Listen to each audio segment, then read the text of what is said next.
We built the lesson around a story that the children were going to run our track here at school, which is 3/4 of a mile long. After you run 2/3 of that 3/4 of a mile of that track, we're going to post a riddle. And now we're wondering, how much of a mile is that 2/3 of the way around the track? The student's mission was to figure out what part of a mile is that 2/3 mark. Your job this morning is to look at these representations and find out which ones are accurate, they're true, they're good, they're useful, and which ones are not accurate. All right, then this is going to be your think time alone. Look at those. After we've analyzed the story and I feel that the children understand their mission with this story, then I encourage them to use individual think time. I worry that children immediately start talking to their peers and one child does all the thinking and the other child does very little. So this individual think time gives each child time to think and reason before someone speaks to them.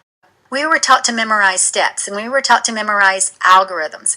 This lesson is completely contrary to that because the expectation is for children to reason, to think, to understand.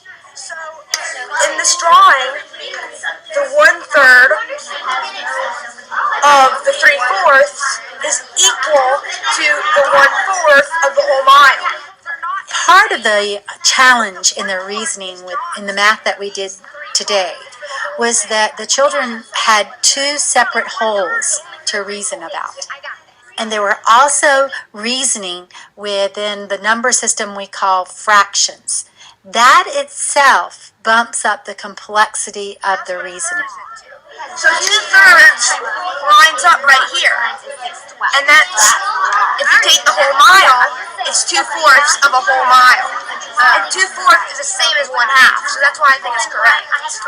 Do you understand that? No, not at all. Courtney, do you understand the last one, how they did that Yes, drawing? I understand. Okay, I know this is incorrect, but look, they went too far for it. Exactly. They have 4, and then this has 3, but it keeps going. What do you mean it keeps going? Well, When you give them the freedom to engage their thinking, when you value what they do, so they have empowered to think, I think the children love it.